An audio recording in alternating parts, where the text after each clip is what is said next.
saya belum mengkaji akan usulul fikih gitu. Nah, kebetulan saya pulang ke rumah, kemudian saya ngewuruk gitu ya, ngewuruk. Kebetulan yang ngajinya itu ibu-ibu. Waktu itu saya tuh ngaji kitab Ukudulijen.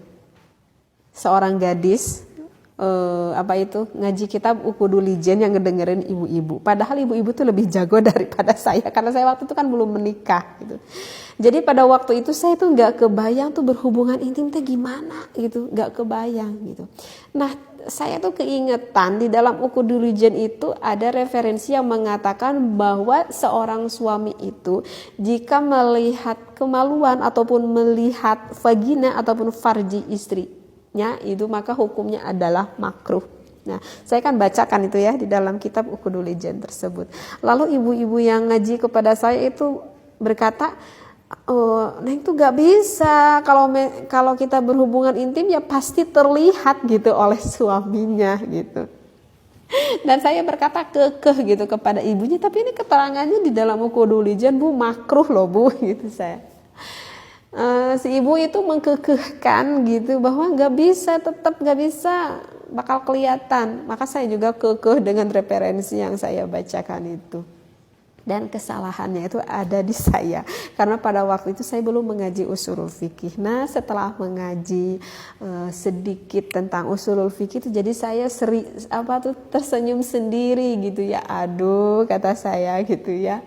Jadi makruh gak suami itu melihat akan kemaluan istrinya? Jika ada kebutuhan ya maka enggak jadi makruh gitu kalau ada kebutuhan. Kan ketika suami mau menggauli istrinya itu kan karena ada kebutuhan kan. Berarti kalau begitu boleh gak suaminya melihat akan kemaluan istrinya? Ya boleh, karena kan ada maksud. Ada hal yang dibutuhkan, jangankan suaminya adalah dokter juga enggak apa-apa melihat kemaluan istri kita gitu jika memang hal itu sangat dibutuhkan untuk kesehatan, untuk keselamatan istri kita gitu. Nah, itu karena yang ngajinya belum sampai gitu ya. Nah, jadi keterangan apa yang sudah saya bacakan ini juga jangan langsung ditelan bulat begitu ya, karena kan misalkan barusan yang sudah saya bacakan itu yang dikatakan oleh ulama tersebut bahwa hanya pada malam Sabtu dan pada malam Minggu kan yang enggak baik begitu kan ya. Kalau misalkan pada malam Sabtu suaminya berhubungan intim pada malam Minggu sehingga jadi tuh anak pada malam Sabtu ataupun pada malam Minggu, maka barusan kan dikatakan ada yang menjadi pencuri ataupun yang gelap hatinya seperti itu.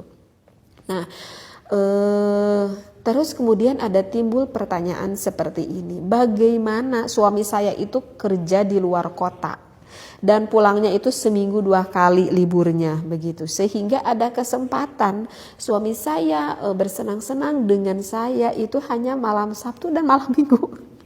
Sedangkan saya mengkaji kitab Fathul Izar ini malam Sabtu dan malam Minggu itu enggak